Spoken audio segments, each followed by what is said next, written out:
So Jim, a really incredible thing for you. I mean, you've been involved with the project for many, many years, and just tell us about when you first got involved. Well, I got involved probably in the mid-1990s when there was the optioneering activity going on, looking at all the different schemes. So I was involved with the scheme since then, but for the last 15 years I've been involved with it full time. And so I've been seeing it right through from the design phases, putting our planning application together, right the way through to the last 4 years, which was the actual construction programme. So you're the chief engineer, if you like, aren't you?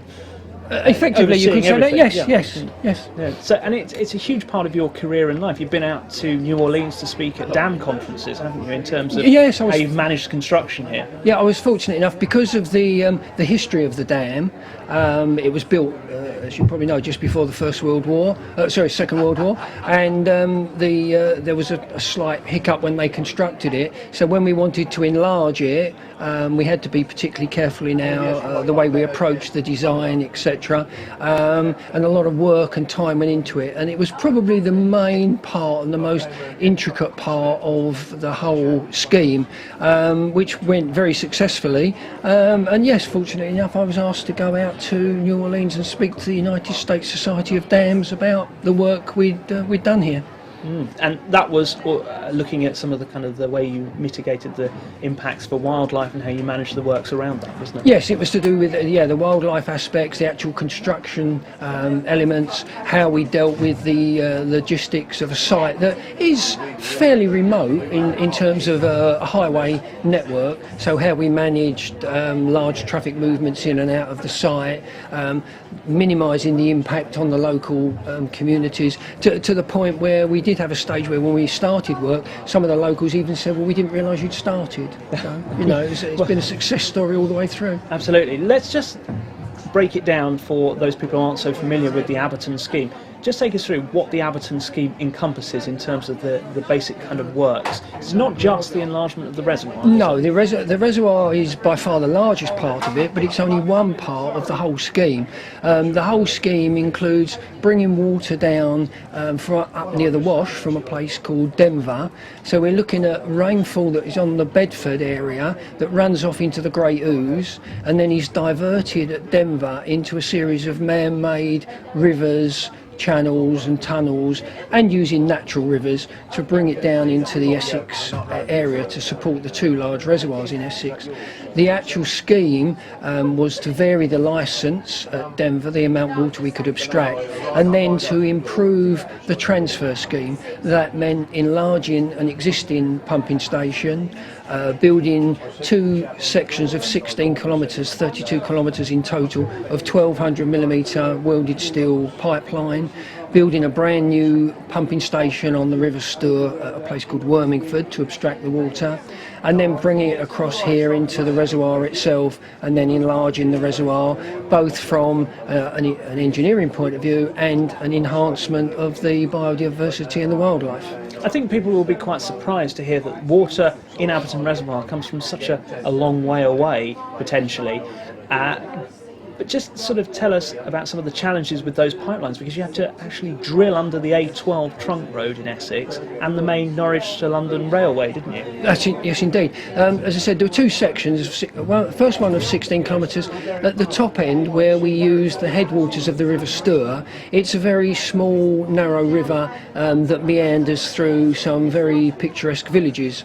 If we tried to put extra water into the river, we would have had out-of-bank flooding and local issues. So we had two options. One was to do some fairly extensive river engineering work, which would have meant straightening bends, concrete lining banks. It would have destroyed the character of the river and the character of the villages. So the option we went with was to lay a large pipeline parallel to the river, so we can now divert the flow, split the water and let some go down the river, some go down the pipeline. But it allows us to bring an extra 120 megalitres of water down through the system. Then then we put it back into the natural river Stour, but then we have to take it out of the river to get it into Abberton Reservoir, and our existing transfer route runs at capacity, so we had to find a new route.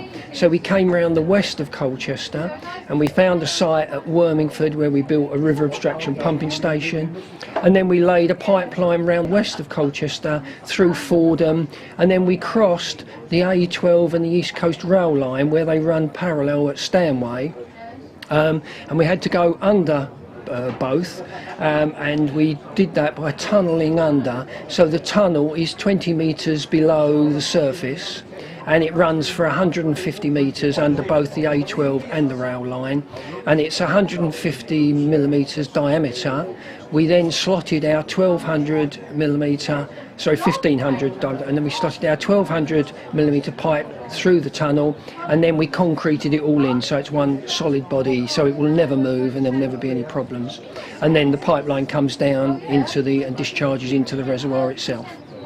So can you give us a bit of an idea about how much water is travelling from Norfolk down into Abberton Reservoir in terms of quantities? Yeah. Well, on the new transfer, we've put an extra 120 megalitres in. The old scheme used to be able to transfer up to 330. We can now transfer up to 450 megalitres a day into the river. But one of the benefits of enlarging the scheme is that during the winter months we will be able to capture more of the natural river flows during the winter to fill the reservoir, so we will potentially be using the transfer scheme slightly less than we do at the moment. Because that's the thing I think that people will want to be reassured about, that actually we're not just draining Norfolk dry there, are we? We're actually working to sustain river flows, and we do a lot of work in conjunction with the Environment Agency as the regulator, and also with Anglian Water, who also abstract from that river as well, don't they? Yes, all water that's moved around the country is done under licence to the Environment Agency, so they manage what's done. But so one of the benefits of this scheme is that we will probably be taking less water during the summer months than we would have done under the existing regime before. So we've improved that way, and what we're doing is we're freeing up more water at the top end for other uses, so for Anglian and other people to use. So that's because we're capturing more of Layer Brook that runs into the main body of... Not Layer Brook, but from the River Stour. Natural river Stour flows during the winter months. So we're capturing more water within the vicinity of this reservoir, aren't yes, we? to put into and fill the reservoir up over the winter. And so for you, I mean, the construction phase started in 2010. That's when you moved on site here, wasn't it? So yes, we started in January 2010. We finished, formal completion was in December 2013.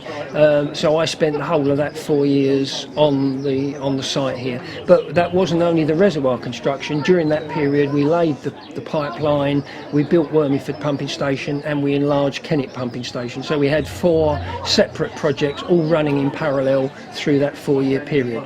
That's a huge undertaking, isn't it, for you as an engineer, managing the overall scheme? Yes, yeah, I mean, I had 4 project managers looking at each of the individual schemes, but yes, it was each one in its own right was a fairly complex and large project to put them all together.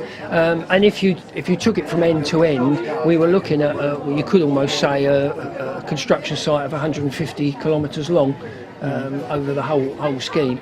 So it was, at the time, it was quite a large civil engineering project as well. Yeah, in terms of kind of square miles, I mean, it must have been one of the largest. It was, Yeah. yes.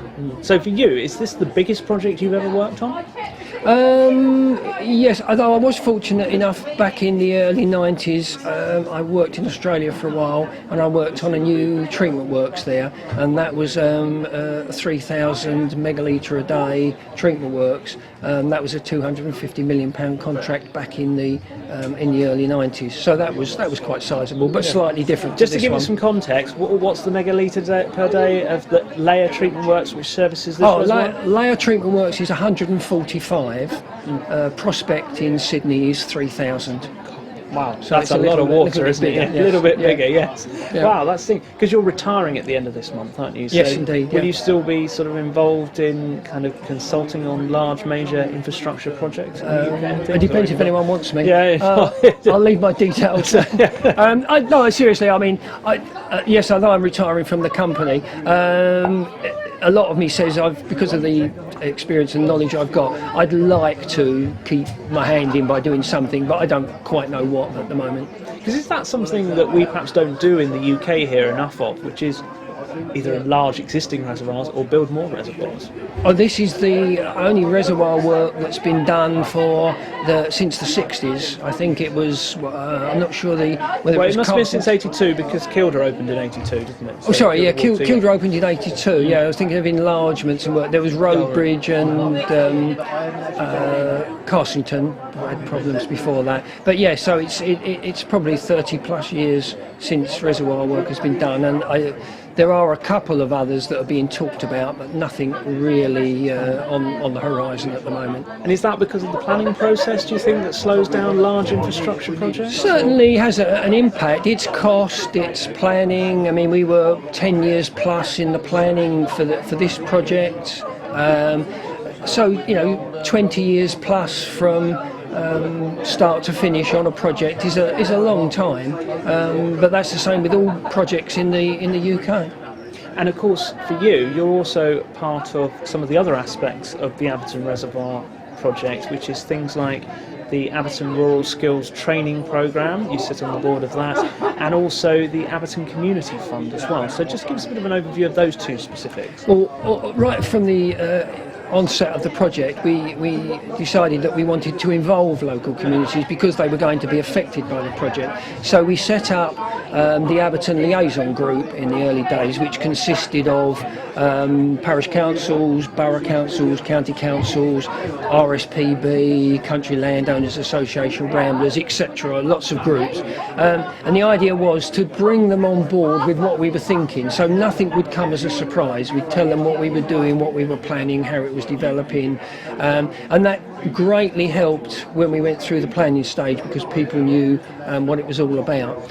We then also put a large sum of money aside into the Abberton Community Fund, and a subgroup of the liaison group sat down on a regular basis and looked at all the applications to the fund, and we awarded money for schemes from supplying new mats for the Indoor Bowls Club, to extensions to churches, village hall work, etc. A whole raft of community schemes to give some payback to the community.